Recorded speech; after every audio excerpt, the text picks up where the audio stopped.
नमस्कार सगळ्यांना, स्वागत आहे तुमचं माझ्या यूट्यूब चॅनलवर. आज मी तुम्हाला करून दाखवणार आहे मस्त अशी मऊ आणि लुसलुशीत बनवून तयार होणारी पुरणपोळी. रेसिपी अगदी साध्या सोप्या पद्धतीने इथे मी तुम्हाला करून दाखवलेली आहे. तुम्हाला सुद्धा खूप आवडेल. चला तर मग व्हिडिओ स्किप न करता पूर्ण बघा.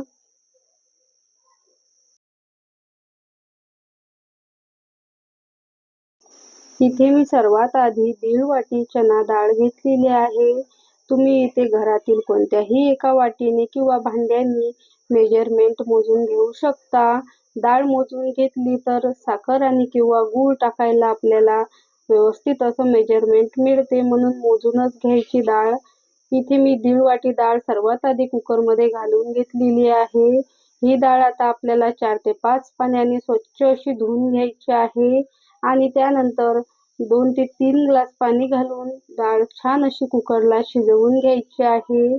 यामध्ये मी आता सर्वात आधी अगदी थोडंसं तेल घालून घेणार आहे. तेल आपल्याला अगदी थोडंसं घालायचं आहे आणि त्यानंतर पाव चमचा यामध्ये हळद घालून घ्यायची आहे. हळद सुद्धा आपल्याला यापेक्षा जास्त घालायची नाही. त्यानंतर कुकरला आपल्याला याच्यात छान अशा 3 ते 4 शिट्ट्या करून घ्यायच्या आहे.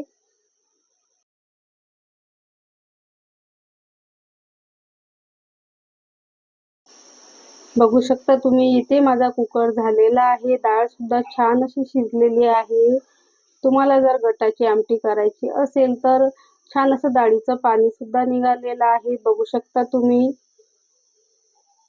हे सर्व पाणी आता चाळणीवर आपल्याला गाळून घ्यायचं आहे. डाळ छान अशी गाळून घ्यायची आहे. यामधलं आपल्याला सर्व सुद्धा पाणी गाळून घ्यायचं नाही. अगदी पाणी हलकसं नितळलं की लगेचच डाळ आपल्याला पुरण करायला घ्यायची आहे. नाहीतर पुरण लगेच आपलं कोरडं व्हायला लागते जर सर्व तुम्ही यामधलं पाणी काढून घेतलं तर. इथे मी आता हे पाणी बाजूला ठेवणार आहे आणि त्यानंतर ज्या कुकरमध्ये डाळ शिजवून घेतली त्याच कुकरमध्ये मी पुरण करून घेणार आहे. ज्या वाटीने आपण डाळ मोजून घेतलेली होती बरोबर त्या वाटीने सपाट वाटी भरून साखर घेतलेली आहे आणि त्याच वाटीने 1 वाटी भरून गूळ घ्यायचा आहे. तुम्हाला जर फक्त साखरेचं पुरण करायचं असेल तर तुम्ही 1.5 वाटी भरून साखर सुद्धा वापरू शकता. आपण जे आधी गच्च भरून घेतलेली डाळ होती त्यानुसार आपल्याला बरोबर इथे सपाट वाटी साखर आणि सपाट वाटी गूळ व्यवस्थित असं पुरण बनवून तयार होते. तुम्ही इथे गोड तुमच्या आवडीने कमी जास्त करू शकता. खाली ते छान असं हलवून घ्यायचं आहे आणि त्यानंतर कुकर आपल्याला गॅसवर ठेवून मस्त असं पुरण शिजवून घ्यायचं आहे. गॅस मी आता सध्या मोठाच ठेवलेला आहे, पण कंटिन्यू हलवत राहायचं आहे. इथे आता आपली साखर आणि गूळ छान असा विरघळायला लागलेला आहे. बघू शकता तुम्ही.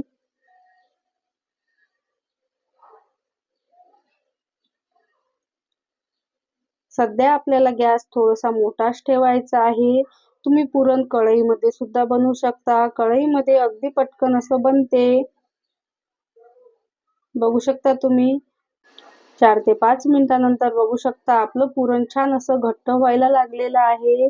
आपल्याला चमचा जो आहे तो असा पुरणाच्या मधोमध उभा करायचा आहे. तो जर लगेच नाही पडला तर आपलं पुरण बनून तयार झालेलं आहे. बघू शकता तुम्ही आपलं पुरण छान असं घट्ट झालेलं आहे. चमचा आपल्याला अशा प्रकारे उभा करून बघायचा आहे. न पडता जर का आपला चमचा उभा राहत असेल तर आपलं पुरण आता छान असं बनून तयार झालेलं आहे. इथे मी आता परत 2 मिनिटं हे पुरण छान असं शिजवून घेणार आहे.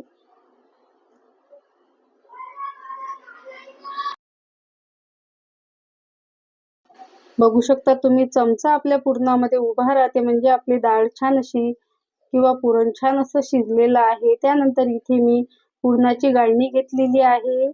त्यानंतर अशा पद्धतीचा एक ग्लास घेतलेला आहे. ग्लासने आपल्याला हे पुरण छान असं चाळणीवर गाळून घ्यायचं आहे.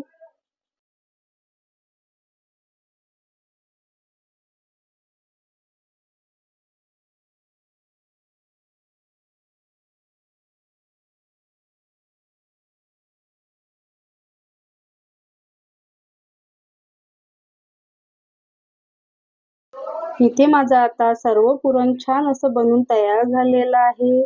मस्त असं मऊ आणि लुसलुशीत पेढ्यासारखं आपलं हे पुरण बनून तयार झालेलं आहे. इथे आता मी पुरण छान असं थंड करून घेणार आहे. तोपर्यंत आपण आपला पिठाचा जो गोळा आहे कणिक मळून घेऊ. इथे माझं आता पुरण छान असं थंड झालेलं आहे. इथे आता तुम्हाला छोटे मोठे जसे पुरणाचे गोळे बनवून तयार करून घ्यायचे असेल तसे तुम्ही इथे आधीच तयार करून घेऊ शकता. मी इथे 4 गोळे छान असे मध्यम आकाराचे बनवून तयार करून घेणार आहे. इथे आता मी सर्वात आधी 1 वाटी भरून गव्हाचं पीठ घेतलेलं आहे. बघू शकता तुम्ही. तुम्हाला जर यामध्ये मैदा वापरायचा असेल तर तुम्ही यामध्ये थोडासा मैदा सुद्धा वापरू शकता. चवीनुसार मीठ घालून घ्यायचं आहे. पाव चमचा हळद घालून घ्यायची आहे आणि अगदी थोडंसं तेल घालून छान असा मी आता पिठाचा गोळा मळून घेणार आहे. नॉर्मल पाणी घेतलेलं आहे आणि छान असा गोळा मळून घेणार आहे. चपातीपेक्षा हलकासा आपल्याला पातळ गोळा मळायचा आहे. खूप जास्त घट्ट सुद्धा नको आणि खूप जास्त पातळ सुद्धा नको. बघू शकता तुम्ही इथे माझा छान असा पिठाचा गोळा मळून तयार झालेला आहे. 10 मिनिटं छान असं पीठ भिजवून घेतलेलं आहे आणि त्यानंतर इथे मी आता पुरणपोळीला लावायला कोरडं पीठ घेतलेलं आहे आणि छान अशी हाताने चपाती करून घ्यायची आहे. काटं हलकीशी लाटायचे आहे आणि मधामध्ये हलकंसं जाळ ठेवायचं आहे. पुरणाचा मी इथे छोटासा गोळा घेतलेला आहे. तुम्हाला जितपत पोळीमध्ये पुरण आवडत असेल तुम्ही कमी जास्त पुरणाचा गोळा इथे घेऊ शकता. व्हिडिओत दाखवल्याप्रमाणे छान अशी आता इथे आपल्याला पुरणपोळी लाटून घ्यायची आहे. थोडं थोडं पीठ लावून मस्त अशी पुरणपोळी लाटून घ्यायची आहे. पुरणपोळी लाटताना आपल्याला अजिबात जोर देऊन पुरणपोळी लाटायची नाही. हलक्या हाताने छान अशी पुरणपोळी लाटून घ्यायची आहे. बघू शकता छान अशी एकसारखी पुरणपोळी आपली लाटून तयार झालेली आहे. तव्यावर मी हलकंसं तूप किंवा तेल लावून घ्यायचं आहे आणि पुरणपोळी मस्त अशी मीडियम गॅसवर भाजून घ्यायची आहे. एका साईडने आपल्या पुरणपोळीची बाजू छान अशी भाजली गेली की लगेचच दुसऱ्या साईडने पलटून घेणार आहे. थोडंसं तूप घालून घ्यायचं आहे.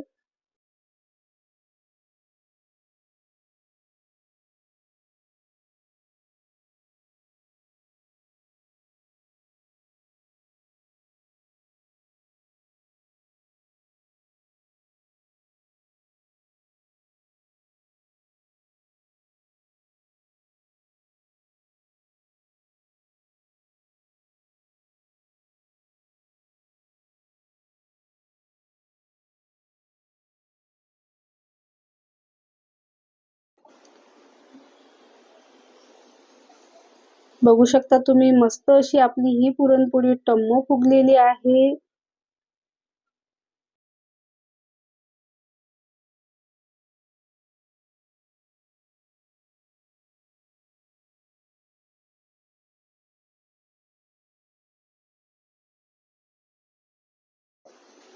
मस्त अशी आपली ही पुरणपोळी मऊ आणि लुसलुशीत बनून तयार झालेली आहे.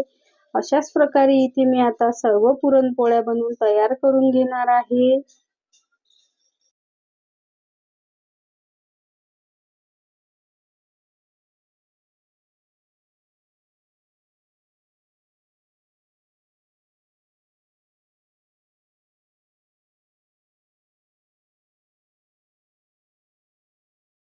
बघू शकता तुम्ही छान अशा पुरणपोळ्या बनवून तयार झालेल्या आहे.